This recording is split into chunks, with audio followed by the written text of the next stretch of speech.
In a plan of Eternia is a castle called Grayskull, the only source of magic and the reason for Eternia's existence. The evil leader of the snake fortress Skeletor wanted the powers all to himself, but the only person that stood in his way is Prince Adam, who defends the power of the castle Grayskull as an hero He-Man. The Guardians of the Realms are the only ones who knows the prince's secrets, plus the army of the Honorables who are committed in guarding the castle Grayskull. The episode begins with He-Man riding to the castle of Grayskull holding two prisoners with a rope called Clawful and Spikor. The sorceress, a guardian of Grayskull, shows up to collect the prisoners, but is really shocked when one of the prisoners reveals himself to be Skeletor in disguise. She manages to use her powers to restrain him, but realizes she only fell into a trap of Skeletor, as the person she taught to be He-Man is actually an illusion, performed by Skeletor's sidekick, Evil Lyn. Meanwhile, there is a happy moment at the Palace of Eternia, as Teela is being promoted by the king as the man-at-arms. Her father Duncan appears to be really proud of this moment, along with Orko and Klinger, who are revealed to be the guardians of the Grayskull, and are the only ones that knows Prince Adam's secret as He-Man, apart from his mother the Queen. Back at Castle of Grayskull, the sorceress activates a shield to prevent Skeletor and his army from getting inside, but Skeletor turned out to be one step ahead this time around after his many failures. Grayskull Castle was just merely a shell, as the real powers he has been looking for is underneath the castle. The sorceress, unable to fend against Skeletor and his army on her own, calls on He-Man's aid. Prince Adam informs the Guardians and the army of Skeletor about the attack, and they all prepare themselves to wage war. After the king leads all the people to safety, Prince Adam uses the opportunity to call upon the power of Grayskull to transform into He-Man, along with Klinger. As a battle between the Eternia heroic warriors and skeleton army begins, Duncan, while fighting Skeletor's sidekick Lyn, sends his daughter Teela under the castle of Grayskull to prevent Skeletor from gaining access to Eternia magic and secrets. Skeletor is about to finish off Teela until He-Man finally arrives and engages in a fight with the villain while Lyn fights Teela. He-Man stabs Skeletor, but this was actually his plan all along, as his sword is the key to the orb of magic, and he has tricked him into using the sword to open it.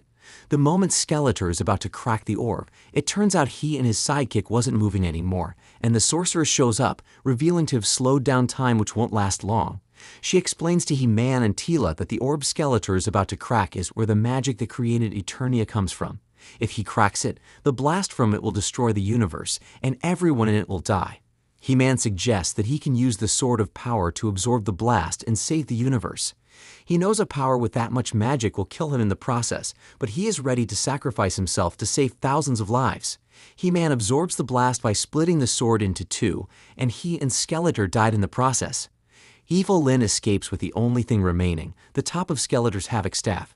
Back at the palace, Duncan narrates to the king how He-Man died while saving the world.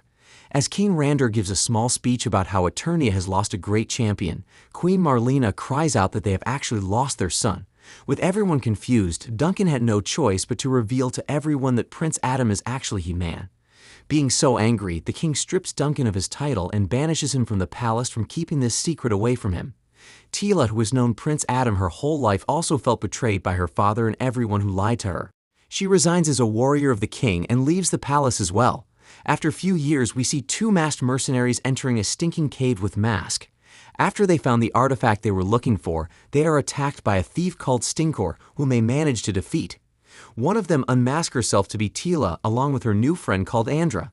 They survive by finding lost magical artifacts and returning it to their owners in exchange of a huge sum of gold. After returning the Glove of Globola to a priestess, we find out that since magic left Eternia, magical items are being stolen and are sold to the highest bidder. Teela and Andra are later met by an elderly woman called Mangistra, who hired them to retrieve an old goblet from the Snake Fortress in exchange of a large amount of gold in return.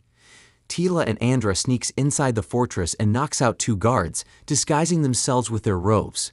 There they come across Triclops, the new leader of the fortress since Skeletor's death. Triclops has been kidnapping villagers and forcing them to drink some kind of blood from the old goblet, which is what Teela and Andra are sent to retrieve. It turns out that whoever drinks blood from it are turned into half human and half robot. Triclops is forming an army to gain control of the universe. Teela volunteers to serve as a distraction for Andra to steal a goblet. She fights against the cyborgs of Triclops, and they are both able to escape with the goblet in their possession out of the fortress. Teela handed the cup to the old woman, and as promised, a bag of gold is given to them in return. The woman reveals she is going to pay twice the amount she gave them if they escort her in taking the goblet to the Grey Skull Castle. Tila feels really suspicious of this woman, and upon promising herself to never return to Greyskull, she refuses the woman's offer. Andra advises that if she is trying something evil at Greyskull, this is their chance to know what she's up to. Andra is so adamant on going because this could be a chance to do something heroic for the universe. Tila had no choice but to tag along with her friend. When they escorted the woman to Greyskull, they find the sorceress holding the last ember of magic left in Eternia. The old woman turns out to be using a disguising spell, revealing herself as the evil Lyn, and even the goblet itself is the head to the Havoc Staff. Tila tries to attack her, but Kringer stops her. The sorceress explains that evil Lyn is now on their side. In fact, she has just saved her from dying, as the goblet she retrieved is what preserved her life. Upon fully trusting evil Lyn, the sorceress transfers the last ember of magic into her staff.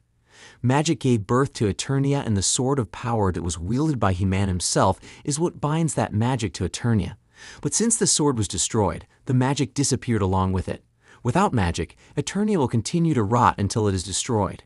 According to the sorceress, the only way to bring back magic is to call on the power of Greyskull, but in order to do so, they are going to need the power sword. She clears out the sword of power wasn't actually destroyed, but was only divided. All they need to do is to find the two halves and reforge the sword back to its original form.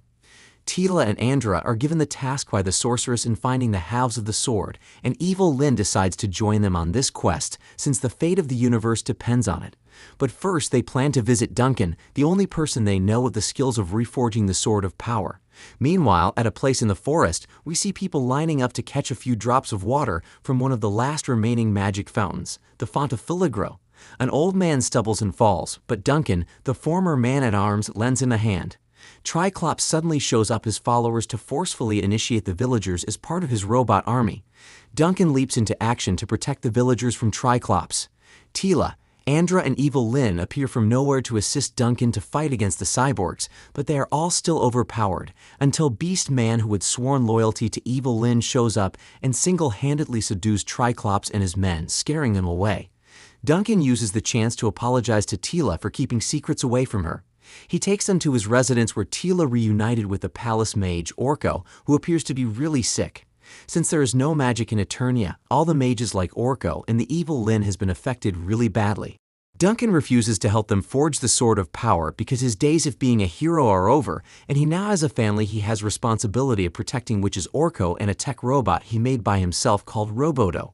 Orko is interested in joining Tila on this quest because going on adventures is what makes him happy, but they still need someone that can forge the sword. Roboto reveals to have Duncan memories, which means he also knows how to forge the sword of power. Since all his family are going, Duncan is left with no other choice but to join Tila on this quest. Tila tells him to instead go to Greyskull Castle and protect the sorceress in case Triclops attacks, since they now have Roboto to do the forging.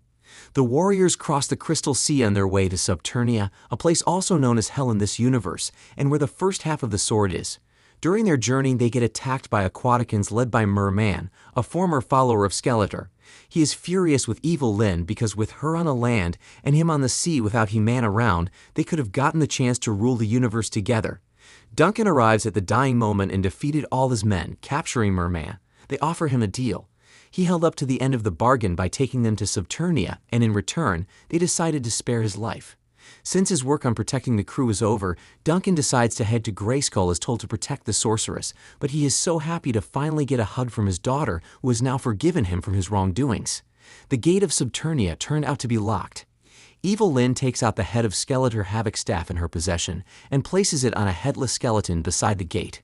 The gate opens and Tila decided to get the first half of the sword by herself, but the rest insisted on joining her no matter the dangers. As the warriors begin their descent into the perils of Subternia, Tila notices a glowing figure and looked around only to find out that her friends had disappeared. Orko and evil Lyn find themselves in a place resembling Orko's homeworld, Trolla, while the rest, Beast Man, Andra, and Roboto, find themselves in the middle of a wasteland with a zombie-like creature about to attack them. It is revealed that they are in a kind of illusion, but who must be causing it? The Scare Glow, the one causing the illusions, reveals himself in front of Tila. It turns out that the half of the sword she's looking for is in his possession, but promises to give it to her in exchange of feeding him her fears. Tila agrees to his proposal after he also assured the safety of her companions, and she is sent to the Well of Darkness where she is tasked to face her fear or risk being lost in the darkness forever. Tila wakes up only to find an illusion of He-Man waiting in the shadows. He charges towards her with his blade, and they both engage in an epic fight. Back to the wasteland, Andra Roboto and Beast Man find themselves fighting a beast of their own. Andra fights with zombies, Beast Man fights with fire bats. Roboto tells them that they are both fighting creatures known as the Shadow Beast, who feeds to their fear and helps them grow more powerful. Orko and Evil Lyn explores around the hallucination environment only to be attacked by a gigantic gorilla. Tila sees her fear gaining the upper hand as she is repeatedly being defeated by He-Man. After her while, she accepted that what she is afraid of is not being able to live up to her true destiny. This gives her access to the first half of the sword from Scare Glow, with his hallucination beginning to disappear rapidly. After each being able to conquer their fears, the magic separating the group disappears and they are all reunited with one another. Tila gives the first half of the sword to Evil Lyn, who uses it to unlock the door to Britannia, a place like heaven in this universe where the second half of the sword is. The group are shocked, however, when they are apprehended once again by Scare Glow. Orko uses his magic to hold off Scare Glow, giving the rest of them the chance to make it through the gates of Britannia. He had no choice. In order to stop Scare Glow for good, he sacrifices himself in the process. Tila is in sorrow for the death of Orko, her longtime friend. They are in a more bigger shock when Prince Adam appears in front of them. Britannia is a land of the dead, and it's just like heaven in this universe. That means only good people that died are found in this place. After they all said their farewell to Orko, Adam reveals to them that they are trapped in this place because whoever enter it cannot come out of it. Firstly, he gives Tila the second half of the power sword in his possession, and told her to come with him as he might have a way they can live the place. Roboto and the rest takes the two pieces of the sword to a spirit blacksmith called Hero. According to Andra's suggestion, Roboto converted the entire castle tower into a forge, which will hopefully give them the heat needed to consolidate the sword once again. Prince Adam introduces Tila to people who was formerly chosen as He-Man before he was, and that was how the episode ended. If you want me to continue this show, please let me know in the comment section below, and don't forget to subscribe for more animation recaps.